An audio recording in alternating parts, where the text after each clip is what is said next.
Bienvenidos a Canal Cultura Boricua. Hoy tenemos en pantalla una pintura dedicada al conquistador español Hernán Cortés, conquistador del Imperio Azteca de allá de México. Aquí lo tenemos en un dibujo basado en el retrato de Paul Giorgio. Nació en 1485 en Osaka, Medellín y Castilla de la Cuesta el 2 de diciembre de 1547 falleció. Aquí tenemos un dibujo basado en un retrato del alemán Christoph Weidich de 1525. También tenemos un dibujo de las expediciones que este hizo desde Cuba hacia Tenochtitlán el 18 de noviembre de 1518. Aquí abajo tenemos dos sellos de España que se los dedicaron a este gran conquistador el 2 de diciembre de 1948. Aquí tenemos un dibujo basado en el óleo de Montezuma II de Antonio Rodríguez, y acá abajo tenemos el escudo, según era de Hernán Cortés, ya que cada uno de estos conquistadores pues tenía un escudo que lo representaba. Nada, vamos a escuchar una biografía completa de este gran conquistador de América del Sur, del Imperio Inca, y su gran historia espectacular. Escuchemos con lujo de detalle esta historia de este gran personaje histórico muy importante para América, para Puerto Rico y para el mundo. Recordemos que nosotros vivimos en el continente americano y por eso es necesario conocer la historia de esos personajes importantes de la historia de América. Y aunque no tiene que ver directamente con Puerto Rico, sí fue con la historia de América, del cual nosotros somos parte, y de donde salió de nuestra isla un descubridor que se llamó Juan Ponce de León, que descubre lo que hoy es el estado de la Florida, donde es un refugio de mucha gente puertorriqueña que están allá trabajando, ¿verdad?, en la famosa diáspora en Orlando, Florida, y en otros lugares de esa gran península de la Florida, con ciudades como Miami y, ¿verdad?, y Tampa. Nada, vamos a escuchar esa biografía para ustedes de este gran conquistador de los incas en América del Sur. Hernán Cortés, 1485 a 1547, fue un conquistador español que dirigió la conquista del Imperio Azteca en México a partir de 1519. Tras tomar la capital azteca de Tenochtitlán en 1521, Cortés saqueó Mesoamérica y se convirtió en el primer gobernante de la nueva colonia de Nueva España. Cortés era un líder dotado de hombres, y aprovechó todas las oportunidades que se le presentaron en el Nuevo Mundo. Utilizando armas y tácticas superiores, combinadas con la diplomacia para complementar su escasa fuerza de conquistadores con miles de guerreros indígenas, Cortés fue capaz de arrasar con todo lo que se le presentaba. Inicialmente recompensado por la corona española, Cortés pronto se vio abrumado por una nueva oleada de administradores coloniales y por constantes batallas legales en las que se enfrentaba a acusaciones de exceso de autoridad, tomar más de lo que le correspondía en botín y utilizar una violencia y un terror excesivos contra los pueblos indígenas. Hernán Cortés de Monroy y Pizarro Altamirano nació en 1485 en Medellín, Extremadura, España. Sus padres pertenecían a la pequeña nobleza, su padre era un hidalgo. Hernán estudió Derecho en la Universidad de Salamanca desde 1499, pero a los 19 años decidió abandonar España y probar suerte en las colonias del Caribe. Tras regentar una plantación en la Española Oriental, Santo Domingo, y trabajar como notario en Azúa de Compostela, decidió participar en la conquista de Cuba en 1511. 7 años más tarde, y con 30 y tantos años, estaba deseando alcanzar la fama y la gloria. Quizás no solo buscaba oro, Cortés era un hombre profundamente religioso, y el espíritu evangelizador, para él sino para sus seguidores, era una motivación adicional para seguir abriendo este nuevo mundo. Cortés era un líder capaz de tomar decisiones totalmente despiadadas y de hacer apuestas extravagantes. Diego Velázquez, 1465 a 1524, el gobernador de Cuba, ya había enviado varias expediciones para explorar la costa continental de América a partir de 1517, y estas habían informado de extraños monumentos de piedra antiguos y de nativos vestidos de forma brillante a los que se les trocaban objetos de oro fino. El gobernador organizó otra expedición y eligió como jefe a Hernán Cortés, que le había servido como alcalde en Santiago de Cuba. Se embarcaron 11 naves con 500 soldados y 100 marineros, todos ellos aventureros y buscadores de tesoros. En el último momento, receloso de la magnitud de los preparativos de Cortés, Velázquez trató de llamar a su lugarteniente, pero ya era demasiado tarde. Puede que Cortés fuera el líder de la expedición, pero, como explica el historiador S. Shepard, iba a ser sin duda un esfuerzo de grupo. Cortés no era un general al mando de un ejército profesional, era un caballero que llegaba a las decisiones solo a través del consentimiento de otros caballeros. A lo largo de la campaña, su liderazgo no tenía más fundamento que el muy frágil estatus de primero entre iguales que dependía enteramente de la visión, el carisma y el éxito. Cortés era, sin duda, un comandante carismático e inspirador, aunque tenía poca experiencia militar práctica, era, sobre todo, un líder capaz de tomar tanto decisiones totalmente despiadadas como de hacer apuestas extravagantes para maximizar sus oportunidades en una situación geopolítica fluida y en constante cambio. Como resume Shepard, católico devoto y bígamo empedernido, cruzado y oportunista, renegado e imperialista, Cortés era un hombre de muchas contradicciones. La civilización azteca, también conocida como mexica, floreció a partir de 1345 en Mesoamérica y, en el siglo XVI, llegó a cubrir la mayor parte del norte de México, un área de unos 135.000 kilómetros cuadrados con una población de unos 11 millones de habitantes. Los aztecas utilizaron la coacción militar, los rehenes y la extracción de tributos para mantener unido su frágil imperio, pero no habían conquistado a todo el mundo. Los tarascos y los tlaxcaltecas, en particular, siguieron tanteando las fronteras de su imperio. Los tlaxcaltecas y otros pueblos se convertirían en valiosos aliados de los españoles, ya que estaban muy interesados en ver la caída de los aztecas. Cortés desembarcó en la costa de Tabasco, en Potonchan, en el continente americano, en marzo de 1519. El viejo mundo estaba a punto de conocer en persona a los actuales amos de Mesoamérica.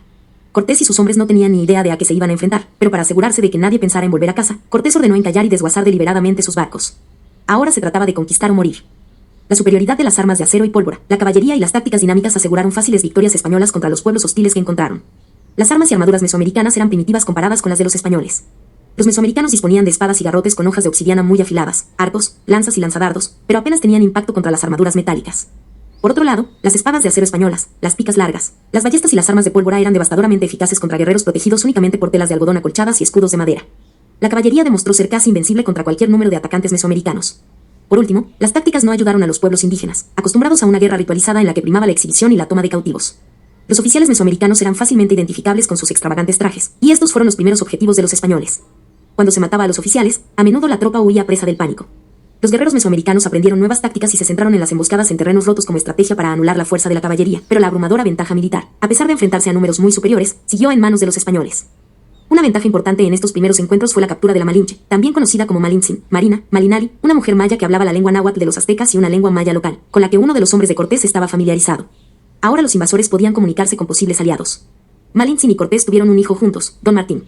Más tarde, Cortés tuvo otro hijo, también llamado Martín. Su madre era doña Juana Ramírez de Arellano, hija de un conde español de Cuernavaca, pero fue a su hijo ilegítimo con la Malinche a quien Cortés favoreció. Lo acompañó a España y se aseguró de que fuera investido como caballero de la prestigiosa Orden de Santiago. Cortés hizo gala de su dominio de la diplomacia, convenciendo a los tlaxcaltecas para que se unieran a él en su guerra contra los aztecas. El gobernante azteca Moctezuma, alias Moctezuma, que reinó de 1502 a 1520, pronto tuvo noticias de estos molestos invasores, pero esperó con cautela los acontecimientos. Cortés, mientras tanto, estableció una guarnición en Veracruz, en la costa. Ignoró las instrucciones de regresar a Cuba y, en su lugar, envió una cantidad de los tesoros que había adquirido, con cartas solicitando el apoyo real, al rey de España, Carlos V, emperador del Sacro Imperio Romano Germánico, que reinó de 1519 a 1556. Esto suponía una extralimitación en sus funciones, ya que técnicamente era Velázquez quien tenía el derecho de adelantado, es decir, de conquistar territorios en nombre del rey. Se armó un gran revuelo al respecto, que acabó con Cortés, gracias a su tesoro, y le permitió continuar su conquista mientras Velázquez era destituido. Mientras tanto, en México, los conquistadores marchaban hacia el interior en agosto de 1519, luchando primero contra los tlaxcaltecas. Cortés demostró entonces su dominio de la diplomacia y consiguió convencer a los tlaxcaltecas de que se unieran a él en su guerra contra los aztecas. Los españoles y sus aliados avanzaron hacia Tenochtitlán en noviembre. Moctezuma y la noche Trist. Situada en la orilla occidental del lago de Texcoco, la capital azteca de Tenochtitlán tenía más de 200.000 habitantes, lo que la convertía en la mayor ciudad de la América precolombina. Tenía una superficie de entre 12 y 14 kilómetros cuadrados y estaba conectada a la orilla occidental del lago y a la campiña circundante por 3 calzadas, que iban hacia el norte, el este y el oeste, que incluían huecos atravesados por puentes desmontables para permitir el paso de los barcos. A los conquistadores se les permitió entrar en la ciudad pacíficamente el 8 de noviembre, y se maravillaron con las grandes plazas, templos, pirámides y jardines flotantes. Cuando Cortés y Moctezuma se encontraron, las relaciones fueron amistosas, al principio. Se intercambiaron valiosos regalos entre los dos líderes. Cortés recibió un collar de cangrejos de oro, y Moctezuma un collar de cristal veneciano ensartado en hilo de oro y perfumado con almizcle. Es posible que el gobernante azteca desconfiara de estos visitantes, al haber oído hablar de sus anteriores victorias militares, pero parecía indeciso sobre qué hacer con ellos. La diplomacia, en cualquier caso, se esfumó 2 semanas después, cuando Cortés tomó a Moctezuma como rehén el 14 de noviembre. Los españoles querían el tesoro, y el gobernante azteca se vio obligado a jurarse súbdito del rey de España. Hubo otras indignidades, como la colocación de un crucifijo en la cima de la pirámide sagrada azteca, el Templo Mayor. Sin embargo, Cortés ahora tenía sus propios problemas. Con su rivalidad con Velázquez sin resolver, el gobernador de Cuba había enviado una fuerza al mando de Pánfilo de Narváez a Veracruz para apresar a Cortés. Cortés se vio obligado a abandonar Tenochtitlán y a enfrentarse a estos competidores por el futuro tesoro, y así, en mayo de 1520, dejó Tenochtitlán en manos de una pequeña fuerza española al mando de Pedro de Alvarado. Alvarado y sus hombres demostraron ser poco sensibles a las convenciones aztecas cuando intentaron interrumpir imprudentemente una ceremonia de sacrificio humano y luego masacraron a miembros de la nobleza azteca. Los aztecas se sublevaron y mataron a varios de los intrusos. Mientras tanto, Cortés derrotó a Narváez y convenció a sus hombres restantes para que se unieran a él. Todos regresaron a Tenochtitlán el 24 de junio, donde un puñado de españoles aún resistía. En las hostilidades que aún bullían, Moctezuma había sido sustituido por Cuitláhuac como nuevo líder azteca después de que Cortés lo liberara tontamente de su prisión. Cuitláhuac había tomado inmediatamente el mando de los aztecas de su hermano cautivo y ahora deshonrado. Cuitláhuac organizó una guerra total contra los conquistadores. Cuando los españoles intentaron utilizar a Moctezuma para calmar la situación, el antiguo líder fue golpeado por una roca y murió el 30 de junio. Los españoles quedaron atrapados en el Palacio Real de Axayácatl. Cortés consiguió huir de la ciudad en una batalla nocturna el 30 de junio de 1520. Esta sangrienta retirada se conoció como la Noche Triste. Los españoles se habían librado utilizando puentes de madera provisionales construidos para la difícil tarea de cruzar los numerosos canales de la ciudad, pero el precio de la libertad era alto. Cortés había perdido la mitad de sus hombres, la mayoría de sus mejores caballos y las 8 toneladas de botín que había ido acumulando desde que llegó a Mesoamérica.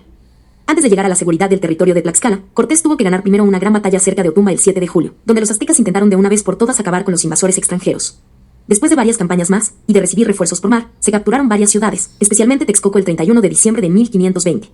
El plan de Cortés ahora consistía en asediar Tenochtitlán, pero ya otro enemigo mucho más terrible había arrasado con la población azteca.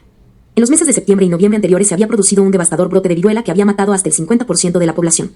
Los aztecas también tenían un nuevo líder, Cuauhtémoc, después de que el propio Cuitláhuac hubiera sucumbido a la enfermedad importada. En abril de 1521, Cortés comenzó su asedio.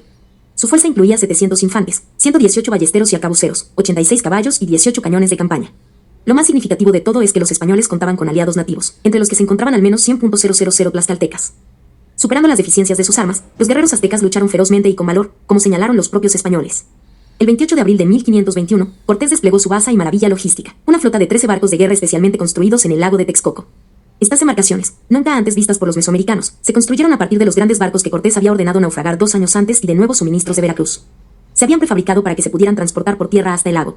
Con estos barcos, Cortés pudo contrarrestar los muchos miles de canoas nativas y bloquear las 3 calzadas principales que unían la ciudad con las orillas del lago de Texcoco. Cada bergantín llevaba 25 hombres más 6 que portaban ballestas y arcabuces. Los barcos españoles estaban escoltados por una gran flota de canoas tripuladas por sus aliados de Texcoco. A lo largo de mayo y junio, hombres, caballos y barcos atacaron insistentemente las posiciones aztecas, obligándolos a formar un núcleo cada vez más reducido en el mismo centro de Tenochtitlán. En una batalla, el propio Cortés fue capturado brevemente antes de que sus hombres lo rescataran. Otros tuvieron menos suerte y fueron víctimas de sacrificios. Aún así, Cortés persistió y voló los edificios mientras reforzaba el asedio. Finalmente, el 13 de agosto, tras 93 días de resistencia y sin alimentos ni armas, Cuauhtémoc se rindió. A continuación se produjeron atrocidades indescriptibles, actos de venganza y saqueos salvajes. De las cenizas del desastre de Tenochtitlán surgió la nueva capital de la colonia de Nueva España, y Cortés fue nombrado su primer gobernador en mayo de 1523. La capital había caído, pero los españoles tuvieron que hacer campaña en otras partes del desmoronado imperio azteca hasta 1525. Cortés había dirigido personalmente una campaña contra los huastecas en 1522. A medida que se reprimía sistemáticamente el modo de vida mesoamericano y se repartían las tierras a los conquistadores, Tenochtitlán, con su gran lago de secado, se fue transformando en Ciudad de México, capital del virreinato de Nueva España, ahora dirigido por don Antonio de Mendoza. Cortés pudo haber entregado un gran premio a la corona española, pero luchó por el reconocimiento a largo plazo. Pronto se cansó de administrar y volvió a la exploración y la conquista en 1523 a 4, cuando organizó una expedición a Honduras dirigida por Cristóbal de Olid, nacido en 1492. De Olid era un antiguo compañero de Cortés, pero, aliado con Diego Velázquez, traicionó a su antiguo comandante y se erigió en gobernante independiente de Honduras. Cortés respondió enviando a Francisco de las Casas a buscar y arrestar a Olid por traición, pero luego se lo pensó mejor y partió él mismo de Ciudad de México hacia Honduras en octubre de 1524. La ruta terrestre era difícil, ya que atravesaba Guatemala, un territorio todavía salvaje e inexplorado. Cuando llegó a su destino, Cortés descubrió que Olid ya había sido juzgado y ejecutado. Cortés estableció entonces la nueva ciudad de Navidad de Nuestra Señora, introdujo el ganado en la zona y nombró un gobernador. Muerte y legado. En mayo de 1528 Cortés regresó a España con tesoros y 40 aztecas para asombrar a la corte. Convenció a Carlos V para que le concediera grandes propiedades en América, el título de marqués del Valle de Oaxaca y el derecho a quedarse con una 12ª parte de cualquier riqueza que adquiriera. Sin embargo, Cortés ya estaba pasando a formar parte de la historia. Los ya ancianos y escasos conquistadores supervivientes que lo habían arriesgado todo por la gloria habían sido sustituidos por burócratas profesionales y sacerdotes evangelizadores. Cuando regresó a la Ciudad de México en el verano de 1530, el nuevo gobernador Gonzalo Nuño de Guzmán, en 1558, le prohibió entrar en su propia mansión. Cortés se vio obligado a vivir en su segunda residencia en Cuernavaca. También se vio envuelto en muchos pleitos con sus rivales y antiguos seguidores, que estaban convencidos de que su líder se había llevado mucho más que su justa cuota de botín durante la conquista. También hubo casos que responder por su maltrato a los pueblos indígenas, que iban desde la insensible mutilación de los enviados de paz hasta las masacres al por mayor. Afortunadamente para Cortés, aún quedaban algunos focos de territorios desconocidos, y Carlos V le había prometido que podría ser gobernador de las islas que descubriese en la Mar del Sur, Océano Pacífico, Cervantes, 240. A principios de la década de 1530, pues, dejó atrás toda la burocracia de la Nueva España y dirigió una expedición para explorar la costa del Pacífico de México y quizá encontrar la ruta hacia Asia y las islas de las especias que había buscado Cristóbal Colón, 1451 a 1506. Cortés navegó hacia el norte hasta la península de Baja California y, pensando que se trataba de una isla, la llamó Santa Cruz. En 1540 regresó a España y, sin inmutarse por tener ya más de 50 años, Cortés hizo campaña por la corona española en Argelia en 1541. Hernán Cortés murió de disentería en Castilleja la Vieja en España el 2 de diciembre de 1547. El gran aventurero estaba a punto de partir de nuevo hacia el Nuevo Mundo. En su testamento, el conquistador había expresado su deseo de ser enterrado en la tierra que había conquistado, concretamente en un monasterio de Coyoacán. Estos deseos fueron ignorados, y sus restos se enterraron en un monasterio en las afueras de Sevilla. Luego, en 1556, los restos de Cortés fueron trasladados a la iglesia de San Francisco de Texcoco en México. Al poco tiempo, los restos se trasladaron a un palacio y luego a una iglesia franciscana en Ciudad de México. En 1794, Cortés volvió a ser trasladado cuando sus huesos fueron inhumados en el Hospital de Jesús Nazareno de la Ciudad de México y luego trasladados de nuevo en el siglo XIX a una iglesia cercana, la de Jesús Nazareno e Inmaculada Concepción, donde actualmente descansan. Su hijo menor, y único legítimo, heredó los títulos de Cortés y se convirtió en marqués del Valle de Oaxaca y, por tanto, en propietario de una vasta encomienda. Hernán Cortés fue considerado un héroe en vida, un hombre que había conquistado nuevas tierras, aportado riquezas a la corona y barrido una religión pagana que implicaba sacrificios humanos a gran escala, allanando el camino para la posterior difusión del cristianismo. En tiempos más modernos, al igual que todos los conquistadores, Cortés es considerado un oportunista e imperialista cuya sed de oro y gusto por la evangelización contribuyeron a la destrucción sistemática de la cultura mesoamericana, un hombre que fue personalmente responsable de la muerte de decenas de miles de indígenas. Muy bien, hemos escuchado la historia de Hernán Cortés, que, ¿verdad? Para España era un héroe, pero también para los, ¿verdad?, pobladores de América fue una tragedia, porque este hombre pues acabó con miles de vidas de muchos de estos indígenas. La ambición por el oro y la plata pues trajo estas consecuencias de llegar muchas personas ambiciosas, y uno de ellos era Hernán Cortés. Y es bueno reconocer la historia para que no se vuelva a repetir, porque se puede repetir, pero con otros personajes en otros lugares del tiempo. Y acuérdense que siempre buscan los tesoros. Ahora lo que es las tierras raras, que hasta en República Dominicana se dice que hay, yo no sé, 100 millones de toneladas. Imagínate, esto que no lo escuche Donald Trump, que si no, esto se convierte en el estado 51 República Dominicana por esta situación. Nada, continuamos pintando y dibujando para el pueblo de Puerto Rico y para el mundo, porque aquí le damos importancia a la historia y a los personajes más importantes que de alguna manera contribuyeron a nuestras historias personales. Alguna vez hemos estudiado en la escuela la historia de Hernán Cortés, y esto le da un homenaje a ese gran personaje que, aunque fuera positivo o negativo para algunos o para otros, es un personaje que tenemos que conocer de la historia del continente americano. Gracias por tu tiempo. Continuamos pintando y dibujando para Puerto Rico y el mundo.